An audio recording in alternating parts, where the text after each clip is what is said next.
భూములను పేదలకు పంచిపెట్టడానికి త్యాగం చేసిన వెదిరే రామచంద్రారెడ్డిది కూడా ఈ ప్రాంతమే అని చెప్పడానికి నేను గర్వపడుతున్నా. మిత్రులారా, ఇవాళ ఈ సమాజంలో ఉన్న మా ఆడబిడ్డలు కావచ్చు, మా సోదరులు కావచ్చు, ఇవాళ వాళ్ళకి చైతన్యం లేదా? వాళ్ళకి ఏం కావాలనో ఏం సాధించుకోవాలో వాళ్ళకి తెలియదా? ఎవడో ఎక్కడి నుంచో వచ్చి ఇక్కడ రెచ్చగొడితే ఇక్కడ ఉండే రైతులను, ఇక్కడ ఉండే పేదలను తప్పు దారి పట్టించి ఈ ప్రభుత్వం మీద బురద జల్లే ప్రయత్నం చేస్తే తిప్పికొట్టే శక్తి నల్గొండ జిల్లా రైతాంగానికి లేదా అని నేను అడుగుతున్నా. మిత్రులారా, నాడు నిజాం నవాబులనే దిగంతాలకు తరిమి కొట్టిన గడ్డ సాయుధ రైతాంగ పోరాటంలో నేలకు ఒరిగినా గాని తుపాకీని వదలకుండా పోరాటం చేసిన గడ్డ ఈ రోజు మనం స్వేచ్ఛను అనుభవిస్తున్నామంటే, ఈ రోజు ప్రజాస్వామిక రాష్ట్రంలో మనం ఈ రోజు మనుగడ సాధించినామంటే నల్గొండ ప్రాంతంలో జరిగిన సాయుధ రైతాంగ పోరాటమే ఈ రోజు మనకి స్వేచ్ఛనిచ్చింది.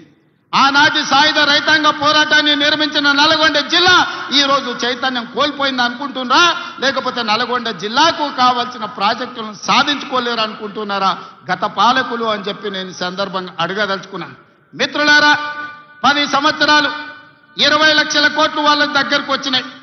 20 లక్షల కోట్ల రూపాయలు వాళ్ళ జేబుల్లో ఉంటే 2000 కోట్లతోని ఎస్ఎల్బీసీని ఎందుకు పూర్తి చేయలేదో అడగండి.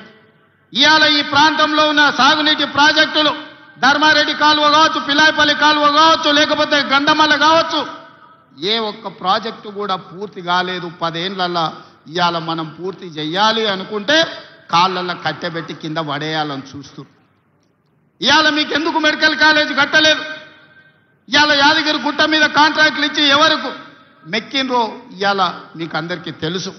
నేను ఆరోపణలు చేయదలుచుకోలేదు, దేవుడిని వివాదాలకు రాజకీయాలకు లాగదలుచుకోలేదు. కానీ అది ఊరికే పోయిందా? యాదగిరిగుట్ట లక్ష్మీ నరసింహస్వామి దగ్గర జరిగిన అపచారానికి మూల్యం చెల్లించలేదా? మన ప్రభుత్వం ఏర్పడ్డ నాడే బొక్కవోర్ల పడి మక్కెలు ఇరగలేదా? మీకు తెలియదా? చేసిన పాపాలు ఎక్కడికి పోవు, మన ఎంబడే వస్తూనే ఉంటాయి నీడలాక. ఇవాళ పాపాలు చేసింది కాబట్టి మీ పరిస్థితి గట్లయింది. నేను అంటలేని మాట ఆ పార్టీ నాయకురాలే అన్నారు. ఏమన్నారు మిత్రులారా? మా పార్టీలో దయ్యాలు చేరనే. సొంతింటి బిడ్డ టీఆర్ఎస్లు ఉన్నోళ్ళు దయ్యాలని చెప్తుంటే సమాధానం చెప్పలేక దయ్యాల నాయకుడు ఫామ్ హౌస్ లో నిద్రపోతుండు. నేను అడుగుతున్నది బీఆర్ఎస్ కాదు, డిఆర్ఎస్. డిఆర్ఎస్ అంటే దయ్యాల రాజ్య సమితి. అది ఇవాళ అది భారత రాష్ట్ర సమితి కాదు, అది దయ్యాల రాజ్య సమితి. అందుకే ఇవాళ ఈ వేదిక మీద నుంచి తెలంగాణ ప్రజలకు నేను మాట ఇస్తున్నా, అవి దయ్యాలు కాదు, కొరివి దయ్యాలను వాళ్ళని పొలిమేర్లు దాటే వరకు తరిమి కొట్టే బాధ్యత 4 కోట్ల తెలంగాణ ప్రజల తరఫున మీ సోదరుడిగా నేను ఆ బాధ్యత తీసుకుంటా. ఖచ్చితంగా ఈ కొరివి దయ్యాలను పొలిమేర్లు దాటే వరకు తరిమి కొట్టాలి. దాంట్లో మీ సహకారం ఉండాలి. నల్గొండ బిడ్డలు ముందు బాగానే నిలబడాలి అని చెప్పి నేను మా మిత్రులకు విజ్ఞప్తి చేస్తున్నాను. ఇవాళ మిత్రులారా, నేను ప్రభుత్వ ఉద్యోగుల గురించి చర్చించినాం. ప్రభుత్వ ఉద్యోగుల సమస్యల్ని పరిష్కరించాలనే ప్రయత్నం చేసినాం. వాళ్ళ డిఏల సంగతి, వాళ్ళ సమస్యల సంగతి మా బట్టి విక్రమార్క గారు, మా నాయకులు శ్రీధర్ బాబు గారు అందరు చర్చించి ఒక కొలిక్కు పట్టుకొచ్చినాం. ఇవాళ మాట్లాడుతున్నాడు వాళ్ళ సమస్యలు మీరు పరిష్కరించలేదని. వాళ్ళందరేమో హర్షం వ్యక్తం చేసింది. ఈ ప్రభుత్వ ఉద్యోగులను కుటుంబ సభ్యులుగా భావించి మా సమస్యలను పరిష్కారానికి ముందుకు వచ్చిండ్రు. మనస్ఫూర్తిగా ధన్యవాదాలు తెలియజేస్తున్నామని.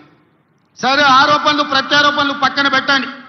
నేను ఇవాళ ఈ వేదిక మీద నుంచి 5 లక్షల తెలంగాణ ప్రభుత్వ ఉద్యోగులను అడుగుతున్నా, వాళ్ళ సతీమణులను నేను అడుగుతున్నా. మీ సోదరుడిగా అక్క, అవ్వ, అమ్మ 10 ఏళ్లలో చంద్రశేఖరరావు ముఖ్యమంత్రిగా ఉన్నప్పుడు ఏనాడైనా 1వ తారీఖు నాడు మీ ఆయన జీతాలు ఖాతాలో పడ్డాయా?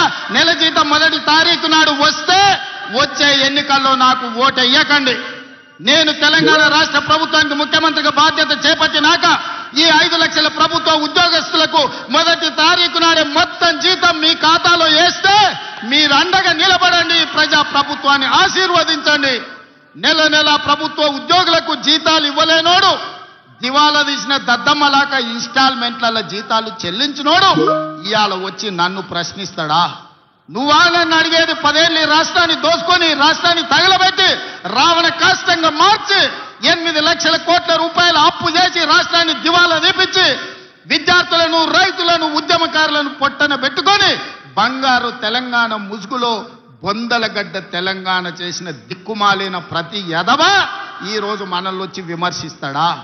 కార్యకర్తలారా ఆలోచన చేయండి. 18 నెలల్లో ఎన్నడైనా మనం నిద్రపోయినామా? 18 నెలలలో ఎన్నడైనా కార్యకర్త నుంచి నాయకుల వరకు ఎవరినైనా కలవకుండా ఉన్నామా? ఇవాళ ఎవరిని కలవకుండా చూసిన వాళ్ళు కలవకుంటోళ్ళు, మనం కాదు. ఎన్నిసార్లు బయటకు వచ్చిండు, ఎన్నిసార్లు ప్రజల్ని కలిసిండు ఆయన అడగాలి. మా అక్కల్ని అడుగుతున్నా, అక్క ఎన్నడైనా ముఖ్యమంత్రిని చూసిర్రా? ఇంతకుముందే వాసాల మర్రిలా ఆయన వచ్చినాడు. ఎవరికి?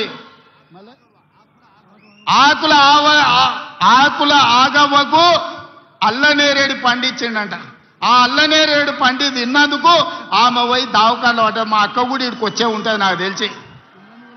ఇవాళ వాసాల మరిలో ఇళ్ళని కూలగొట్టి శ్మశానం చేసి కూర్చున్నాడు. దాని ఆదర్శ గ్రామంగా తీర్చిదిద్దుతా అన్నాడు. మరి ఆ వాసాల మరి పరిస్థితి ఏముందో నాకైతే తెలియదు. కానీ మా చామలకీరను మా బీర్ల ఐలేను పోయి చూసిరమ్మంటున్నా. వాళ్ళకి ఆయన అన్యాయం చేసిపోతే న్యాయం చేసే బాధ్యత